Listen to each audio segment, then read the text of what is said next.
जी नासिन वाक़िया आगाह कयूं। कराची में 8 मुहर्रम हराम जे मरकज़ी मातमी जुलूस लाइ कराची पुलिस सिक्योरिटी प्लान जोड़े छॾियो आहे। मरकज़ी जुलूस जे रस्तनि ऐं गुज़रगाहनि समेत जुलूस जी निगरानी ऐं सिक्योरिटी लाइ मजमूई तौर ते 3313 पुलिस ऑफिसर ऐं अहलकार मुक़रर कया विया आहिनि। कराची पुलिस 83 सीनियर ऑफिसरनि समेत 727 NGOs, 3896 पुलिस एहलकार ऐं 500 SSU जा कमांडोज़ ऐं 200 RRF जा कमांडोज़ ड्यूटी ॾेई रहिया आहिनि।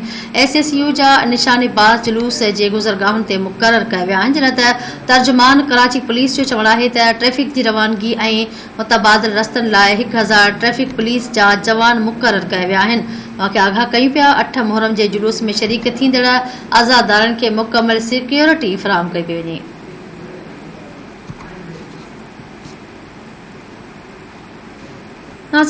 घोटकी खां आगाह कयूं। घोटकी वेझो महर ऐं अबड़ा बिरादरी जे ॿिनि धुरनि में मामूली ॻाल्हि तां झेड़े दौरान सदमे में औरत फ़ौत थी वई आहे। ॻोठ मसो ख़ान अवाण में अबड़ा ऐं महर बिरादरी जे ॿिनि धुरनि में घिटीअ जे लंघ तां झेड़े दौरान औरत माई ख़ानज़ादी अबड़ो फ़ौत थी वई आहे। पुलिस जो चवणु आहे त वाक़िए ख़िलाफ़ झेड़े जी NC दाख़िल कराई वई आहे। अफ़सोसनाक ख़बर वाक़ी ॾियूं पिया। घोटकी वेझो महर ऐं अबड़ा बिरादरी जे ॿिनि धुरनि में मामूली ॻाल्हि तां झेड़े दौरान सदमे में औरत फ़ौत थी वई आहे। ॻोठ मसो ख़ान अवाण में अबड़ा ऐं महर बिरादरी जे ॿिनि धुरनि में घिटीअ जे लंघ तां झेड़े दौरान औरत माई ख़ानज़ादी अबड़ो फ़ौत थी वई आहे। जॾहिं त पुलिस जो चवणु आहे त वाक़िए ख़िलाफ़ झेड़े जी NC दाख़िल कई वई आहे। औरत जो लाश घर पहुचण ते कोहराम मची वियो आहे। इन हवाले सां घोटकी खां धरती TV न्यूज़ जो रिपोर्टर जब्बार महर लाइन ते मौजूद आहे। जी जब्बार, आगाह कजो, कहिड़ा तफ़सील आहिनि? जी बिल्कुलु, अव्हांखे ॿुधाईंदो हलां त घोटकी भरिसां ॻोठ मसू ख़ान अवाण में मामूली ॻाल्हि तां जेको महर ऐं अबड़ा बिरादरी जी ॿिनि धुरनि में झेड़ो थी पियो। झेड़े दौरान महर बिरादरी जे नौजवान अबड़े मथां जेको आहे सो तशदुद कयो, जंहिंजे सबबु जेको आहे सो सदमे में माई ख़ानज़ादी जेका फ़ौत थी वई, जिन जेको लाश आहे घोटकी पुलिस तालका अस्पताल खणाई, जंहिंखां ज़रूरी कार्रवाई बाद वारसनि हवाले कयो वियो। होॾां जेको आहे सो पुलिस जो चवणु हो त वाक़िए जी झेड़े जी NC दाख़िल करे छॾी आहे, जॾहिं त औरत जो लाश घर पहुचण ते कोहराम मची वियो। जी ठीकु आहे जब्बार, वॾी महिरबानी तफ़सीलनि जे लाइ।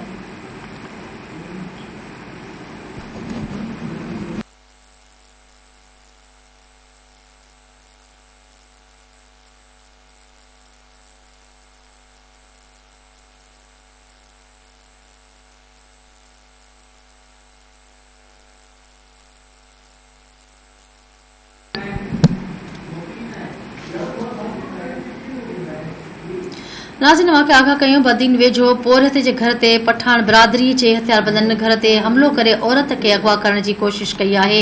पठान बिरादरी हथियारबंदनि पोरहत रजब शाहानी जे घर ते हमलो करे निंड में सुतल औरतुनि ऐं मर्दनि ते तशदुद करण बाद औरत खे अगवा करण जी कोशिश कई वई आहे। मुतासिर कुटुंब पारां घर ते हमले ख़िलाफ़ एहतिजाजी मुज़ाहिरो कयो वियो। हुननि चयो आहे त पठान बिरादरीअ जे माण्हुनि हथियारनि जे ज़ोर ते घर में दाख़िल थी तशदुद कयो आहे ऐं औरत खे अगवा करण जी कोशिश कई वई आहे। भेरो ॿीहर अव्हांखे आगाह कंदा हलूं। बदीन वेझो पोरहत जे घर ते पठान बिरादरी जे हथियारबंदनि घर ते हमलो करे औरत खे अगवा करण जी कोशिश कई आहे। पठान बिरादरी हथियारबंदनि पोरहत रजब शाहानी जे घर ते हमलो करे निंड में सुतल औरतुनि ऐं मर्दनि ते तशदुद करण बाद औरत खे अगवा करण जी कोशिश कई आहे। मुतासिर कुटुंब पारां घर ते हमले ख़िलाफ़ एहतिजाजी मुज़ाहिरो कयो वियो आहे। हुननि चयो आहे त पठान बिरादरी जे माण्हू हथियारनि जे ज़ोर ते घर में दाख़िल थी तशदुद कयो ऐं औरत खे अगवा करण जी कोशिश कई आहे।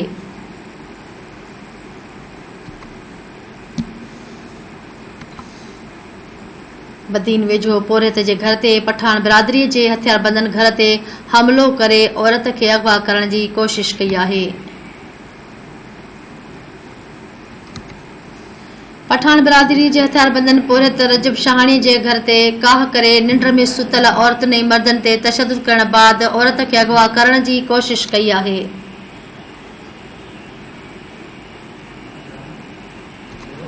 वाक़िया आगाह कयूं पिया। मुतासिर कुटुंब पारां घर ते हमले ख़िलाफ़ एहतिजाजी मुज़ाहिरो कयो वियो आहे। हुननि चयो आहे त पठान बिरादरीअ जे माण्हुनि हथियारनि जे ज़ोर ते घर में दाख़िल थी तशदुद कयो आहे ऐं औरत खे अगवा करण जी कोशिश कई आहे। इन हवाले सां धरती TV न्यूज़ जो रिपोर्टर अली मोहम्मद शाहानी लाइन ते मौजूद आहे। जी अली मोहम्मद, आगाह कजो, कहिड़ा तफ़सील आहिनि? हाज़िरी में तव्हांखे ॿुधाईंदो हलां त बदीन वेझो दरगाह शाहपुरान ते वेठल कोरियत 50 साल रजब अली शाहाणी जे घर ते पठाणनि जेको आहे सो हमलो करे संदसि औरतुनि ते राति जो 10 वॻे तशदुद ऐं चादर चौधरीवार जो तशदुद इस्तेमालु कयो, जेका पोइ औरतुनि ऐं उते मर्दनि जे रेडियुनि ते जेको आहे सो पाड़े वारा ॻोठ वारा पेची उन्हनि औरतुनि खे जेको आहे सो छॾायो ऐं हुनजे तशदुद करण खां पोइ जेको आहे सो हिकु जेका औरत ज़ख़्मी आहे, ॿ ॼणा जेका आहिनि जो औरत जो घर वारो आहे संदसि जेको आहे सोहरो कोरियत रजब, उहे बि जेके आहिनि तमामु घणो ज़ख़्मी आहिनि। उन हवाले सां बदीन जे जेको आहे सो माडल थाणे ते पेची हुन रिपोर्ट दाख़िल कराई। उन खां पोइ SHO जेको आहे सो 62 माण्हुनि जी भंगार वंदे जेको SHO अनवर लगारी आहे उन जो केस दाख़िल न कयो आहे, जंहिंजे करे जेके उते जा रहवासी आहिनि रजब आहे ऐं उनजी जेका नोह आहे जन्नत शाहाणी उन पठाणनि जे ख़िलाफ़ सख़्त एहतजाज कंदे चयो आहे त पुलिस जेको उन्हनि जी धुर बणियल आहे, अञा ताईं जेको आहे सो 72 जेके असांखे धमकियूं ॾेई रहिया आहिनि, असांजे घरनि ते हमिलो थियो आहे ऐं हुनजो घर वारो जेको मुंहिंजो अगवा कयो वियो आहे, असांखे अगवा करण जी कोशिशि कई वई ऐं पर उनजे बावजूदि जेका बदीन पुलिस आहे केस वठण लाइ तयारु न आहे। ऐं करे हिननि जेको आहे सो IG Sindh DIG Hyderabad SSP Badin खां मुतालबो कयो तव्हां इंसाफ़ कयो वञे। जी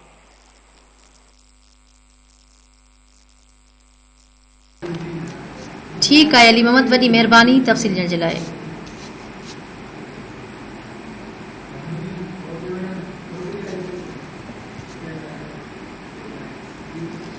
नाज़रीन, डोकरी खां अफ़सोसनाक ख़बर अव्हांखे ॾियूं। डोकरी वेझो सिंधु दरिया में ॿुॾी वियल नीगर जे लाश जी ॻोल्हा लाइ वारसनि पारां इंतिज़ामिया ख़िलाफ़ एहतिजाज कयो वियो आहे। विहंजण दौरान सिंधु दरिया में ॿुॾी वियल काशिफ़ सुमरो जी ॻोल्हा लाइ वारसनि पारां दरिया जे कपर ते एहतिजाज कयो वियो। वारसनि जो चवणु आहे त गुज़िरियल ॾींहं खां नीगर ॿुॾी वियो आहे। इंतिज़ामिया नीगर जी ॻोल्हा में मदद नाहे कई। इंतिहाई अफ़सोसनाक ख़बर अव्हांखे ॾियूं पिया। डोकरी वेझो सिंधु दरिया में ॿुॾी वियल नीगर जी लाश जी ॻोल्हा लाइ वारसनि पारां इंतिज़ामिया ख़िलाफ़ एहतिजाज कयो वियो आहे। विहंजण दौरान सिंधु दरिया में ॿुॾी वियल काशिफ़ सुमरो जी ॻोल्हा लाइ वारसनि पारां दरिया जे कपर ते एहतिजाज कयो वियो आहे। अफ़सोसनाक ख़बर ॾेई रहिया आहियूं अव्हांखे। वारसनि जो चवणु आहे त गुज़िरियल ॾींहं खां नीगर ॿुॾी वियो आहे। इंतिज़ामिया नीगर जी ॻोल्हा में मदद नाहे कई। अव्हांखे आगाह कयूं पिया। डोकरी वेझो सिंधु दरिया में ॿुॾी वियल नीगर जे लाश जी ॻोल्हा लाइ वारसनि पारां इंतिज़ामिया ख़िलाफ़ एहतिजाज कयो वियो। विहंजण दौरान सिंधु दरिया में ॿुॾी वियल काशिफ़ सुमरो जी ॻोल्हा लाइ वारसनि पारां दरिया जे कपर ते एहतिजाज कयो वियो आहे।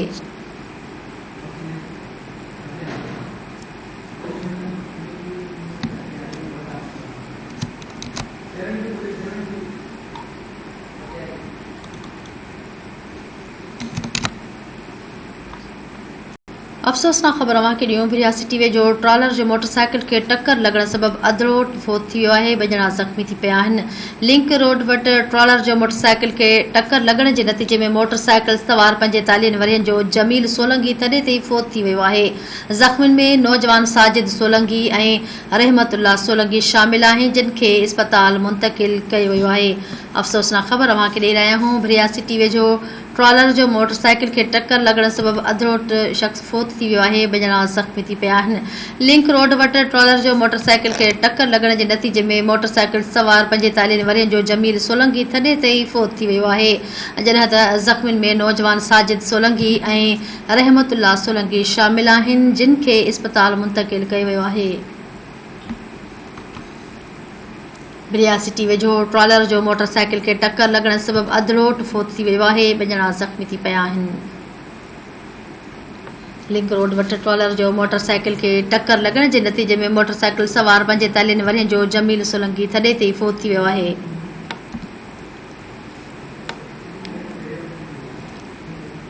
ज़ख़्मियुनि में नौजवान साजिद सोलंगी ऐं रहमतुल्लाह सोलंगी शामिल आहिनि, जिन खे इस्पताल मुंतक़िल कयो वियो आहे। रियासती वेझो ट्रॉलर जो मोटरसाइकिल खे टक्कर लॻण सबबि अधरोट फोत थी वियो आहे। 2 ॼणा ज़ख़्मी थिया आहिनि।